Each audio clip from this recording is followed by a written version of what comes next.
Pjesa dërmuese e shkolla, po megjithatë deri tani nuk kam asnjë informacion se ndonjë shkollë ka thyer greven, kështu që mendoj që gjitha shkollat janë në grevë. Kërkesa për grevë është sepse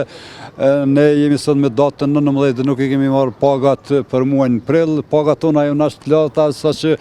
edhe kur i marrim me kohë nuk po mund t'ia dalim me lërmën, tani kemi hyrë në javën e tretë që nuk i kemi marrë. Këtë gjendje rëndon hala ma shumë se pjesa dërmuese jemi me kredina dhe për çdo ditë bankat po na thrasin për kamatën e tyne. Realisht ne nuk e dim arsyeën pse nuk është bë pagesa. Kemi komunikuar në mënyrë spontane me institucionet relevante, por neve tani nuk na intereson se është fajtori tek kompanitë apo tek komuna e Prishtinës, neve na intereson vetëm pagat tona. Përndryshe aq më keq se këta punëtorë tani disa shkolla që nga data 1 maj dhe disa që nga data 11 nuk kanë fare kontratë dhe faktikisht është diçka, po themi kështu, anarhi e tepruar, nuk kemi paga, nuk kemi kontrata, por në fakt krejt ajo që kemi ne, kemi organizimin sindikal, jemi në grevë, pothuajse gati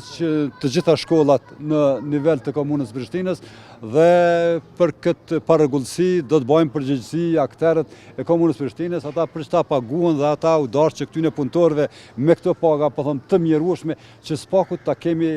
afatin ligjor që duhet bërë pagesat. Këta nuk e kanë bërë dhe normal që edhe ne nuk po e bëjmë shërbimet tona në për gjitha shkollat në nivel të Prishtinës. Ne nuk e kemi njet as të gjujmë as kënd, as të kallim as kënd. Vendimi jonë dhe fuqia jonë është greva dhe kjo grevë është shumë normal që do të zgjatë deri në momentin që pagat t'i shohim ne me sytë tonë, përndryshe nuk i besojmë askujt. Në moment kur pagat bien në llogaritë tona do të kthehemi në punë. Përndryshe ne do të vazhdojmë me grevë, po themi kështu të përditshme dhe nuk do të kryejmë asnjë shërbim. E thashë një herë, kompanitë nuk duam t'i përmendim sepse kompanitë e kanë kryer mandatin e tyre, kontrata më nuk kanë me komunën e Prishtinës dhe kjo gjithçka ka skaduar, është më e keq është që neve para një javë dite me udhëheqësit e komunës Prishtinës më është premtuar që do të vinë kompani të reja që të menaxhojnë derisa të zgjidhet operatori i ri, edhe kjo si mazita gjasa nuk po ndodh sepse këta punëtorë tani jemi pothuajse 20 ditë kanë kaluar dhe këta nuk kanë fare kontrata, që ekziston mundësia që ndoshta edhe gjatë kësaj periudhe nuk do ta paguhen askush sepse dikush don anarhi dhe anarhi do ta ketë.